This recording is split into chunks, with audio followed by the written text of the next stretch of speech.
And here's Baguio, cross-court, Devance. Devance is one player who wants to make up for a lethargic game number 2, and Foss powering his way inside. And, you know, this triple tower front line of Team Cone, wala na ilalaki yan. I mean, totoo yan. They're really huge. Take a look at this floater of a shot, hindi naman pumasok, but there's the dominance of the big men of Alaska. That really just wasn't Sonny Toss, but the fact that Eman and Joe Devance also involved in boxing out the rebounders of Barangay Ginebra, that makes a big difference because it allows Sonny Toss to get the rebound unmolested. Billy Mamaril could not convert. Wala pang field goal ang Ginebra sa ating laro. And here's Tenorio for 3. Short. Oh, this Ginebra front line. They'll need to do a lot of boxing out here in the opening quarter. Covering Ginebra para po sa atin today is Cheska Litton. Cheska? The Gin Kings are going for the same game plan for their last game, which is constant disruption. If the Kings can't keep up with the Aces triangle offense, then they just need to refer to the age-old saying, defense wins championships. Defensively speaking, though, matching up with Joe Devance poses a problem for the Kings, as they are still missing the services of Eric Menk, and just today, Yancy De Ocampo came down with a fever. Rudy Hatfield is tasked to focus on Sonny Toss, but was a big factor in containing Devance in their last game. JJ Helterbrand is suited up, but the question is, will he play? Miko Infinito? Well, nakita natin si JJ. He participated in the warm-ups as Tubin fires. Still no field goals for Ginebra.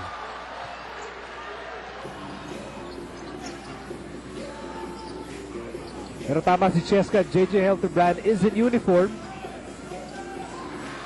Malaking katanungan lang if he will play. And Joe Devance sits the 3. Alaska really hoping Joe bounces back today.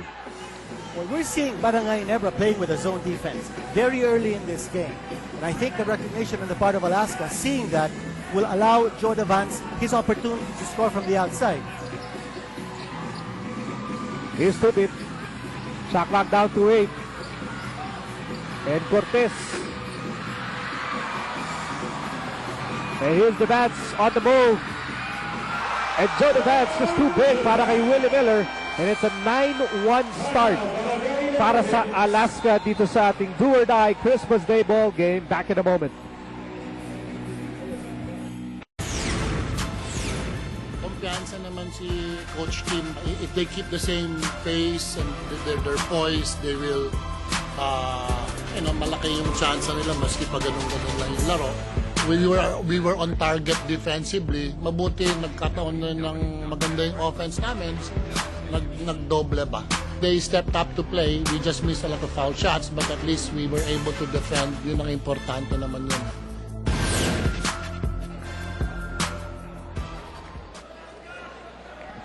Well, Joe crediting his defense in limiting Alaska in that second game. He also mentioned the fact that they missed a lot of free throws. As you see, Eric Menk na hindi maglalaro sa game, he stopped at Achilles tendon strain. Barangay Ginebra missed 14 free throws in game number 1. Here's Tobin. Alaska's making Barangay Ginebra struggle for those points. Ginebra is ice cold from the field. Ice cold, just like the Christmas weather. Look at that. What about limiting Aces attempts? Right now, Aces with 7 field goal attempts and Ginebra only 5. And they continue to score. What a jackrabbit start here para sa Alaska. Lamang sila 11-1 in the early moments of the opening quarter. Billy Mamarin. At sa wakas, may field goal na ang Ginebra courtesy of Big Mama.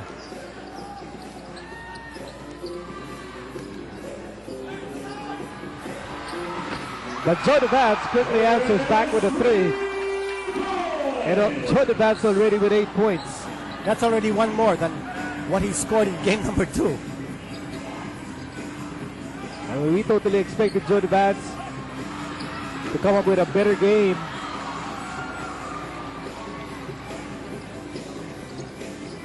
Now here's Tenorio. Thought about it. Inside toss. There's that Alaska size.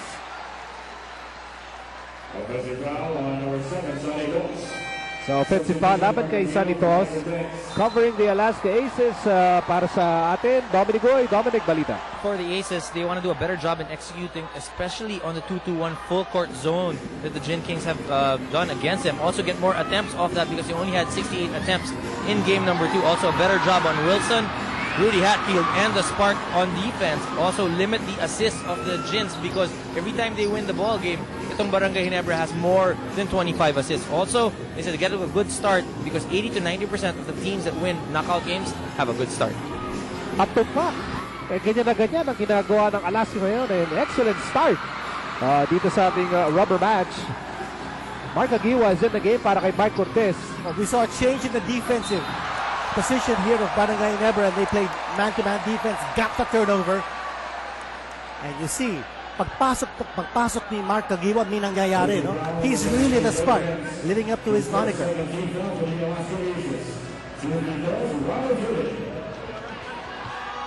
And getting the foul there from JDV.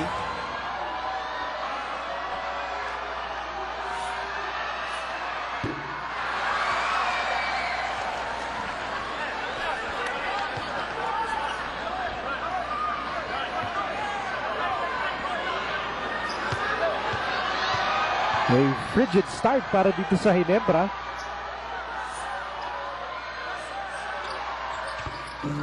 So 1 out of 2 para kay Ronald Tubit. G's puntos pa rin ang kabante ng Alaska dito sa opening quarter. We're nearing the halfway mark of the first period. Tenorio quickly to Eman.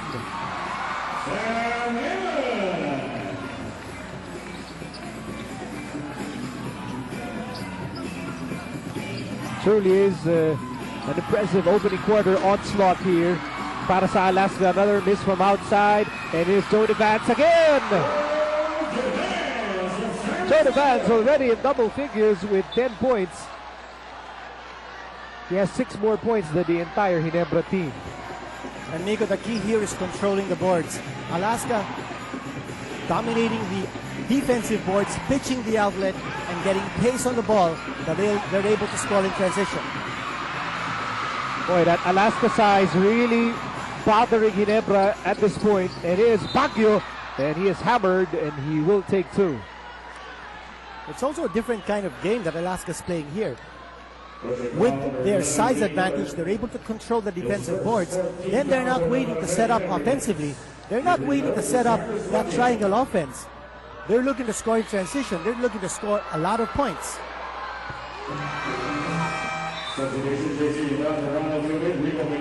Well, Tim Cohn's not showing it, but I'm sure he's ecstatic. Because, you know, sa kabilang kampo, Jong Wichiko kept on saying that it was defense that forced this rubber match. But Ginebra's defense so far non-existent in the opening quarter. Already allowing Alaska to score 19 points. At may mahigit 5 minuto pa natitira dito sa opening period. Here's Miller. Shot clock down to 10. Miller outside. JC Intan just checked in the ball game. Fall away. No go.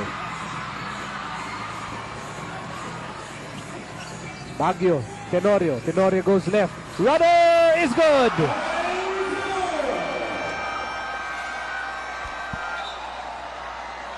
Johnny Vance and L.A. Tenorio, both players have scored more points than the entire Ginebra team in the opening quarter. Back in a moment.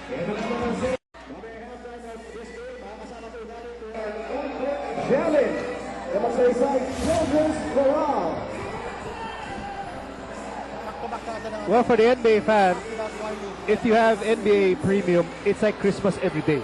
You have over 400 games, no commercial interruptions, HD format. It's really time to redefine the way you watch the NBA with NBA Premium TV. So contact your local cable or direct to home service provider now. Well, big surge here, Nico, by Alaska using that big lineup. They didn't start Tony De La Cruz, but instead they put Sam Eman at center, and they've been able to dominate the board, something that they weren't able to do in the first 2 games. Ito, madalas natin nakikita yan. When a player is not having a great start, they will blame the shoes. So palit sapatos. That's not an uncommon thing that goes on with basketball players. It's partly pahiyang, Partly baka di rin talaga sila komportable, so they slip on another model. Well, Coach Joseph Ichiko has now a rather large lineup, relatively speaking, with JC Intal, Vico Villanueva, and Rudy Hatfield. I think the recognition being that they need to be able to match up against the big guys of Alaska. Sam Eman picking up his second personal, but nevertheless, this towering front line of Tin Cone has been lording it over.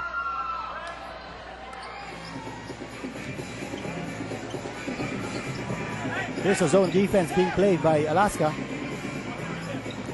Villanueva just checking the ball game. Villanueva scoring at the post. And that's a good sign. You see Barangay Ginebra looking at the weak link on the part of Alaska. Talking about weak link, what about the strong link? For Alaska, they've been able to dominate the boards. 12-5 is the story in the rebounding, and that's Alaska asserting its size. Baguio outside, Tenorio, and someone was caught in the no parking zone.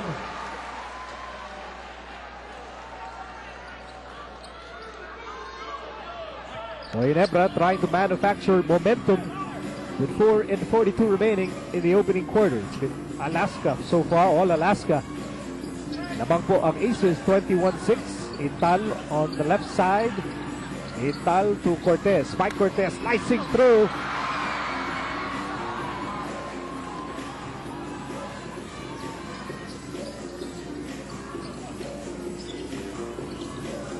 Here's Baguio.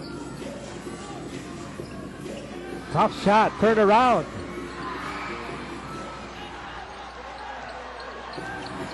Here's Kagiwa. Kagiwa with nowhere to go. Looks at referee Jimmy Mariano and pleads for a foul. And here's Tenorio. And he's hammered by Kagiwa.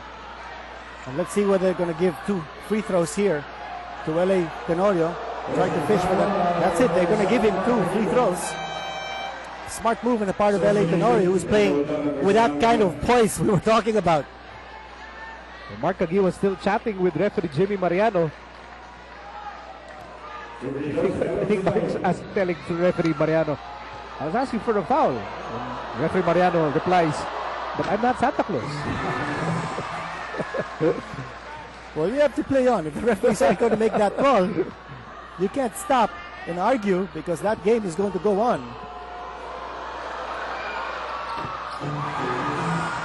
8 points para kay LA Tenorio.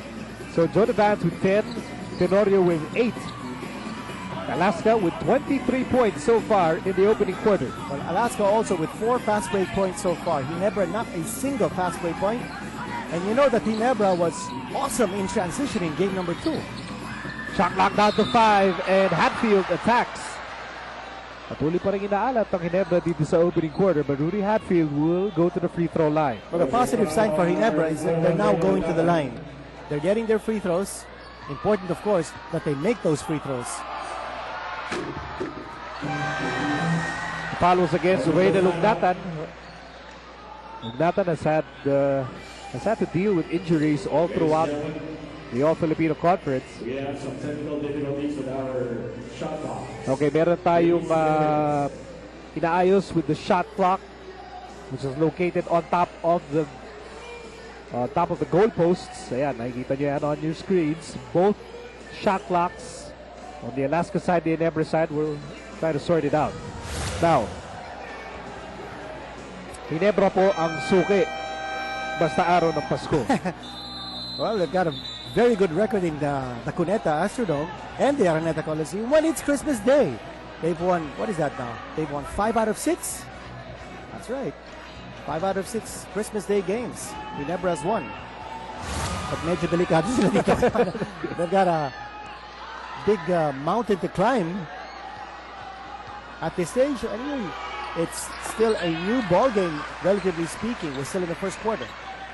Well, sa putong ito, ang Ginebra po napasama sa samahan ng mga malalamig ang Pasko. Pero maga pa naman. It's only the first quarter, but that's a strong goal by Sonny Toss, and he has 4 points. Well, it's always a gamble when you play that kind of full court press, the 2-2-1. Barangay Ginebra paying the price. Alaska, getting another rebound and a chance to set the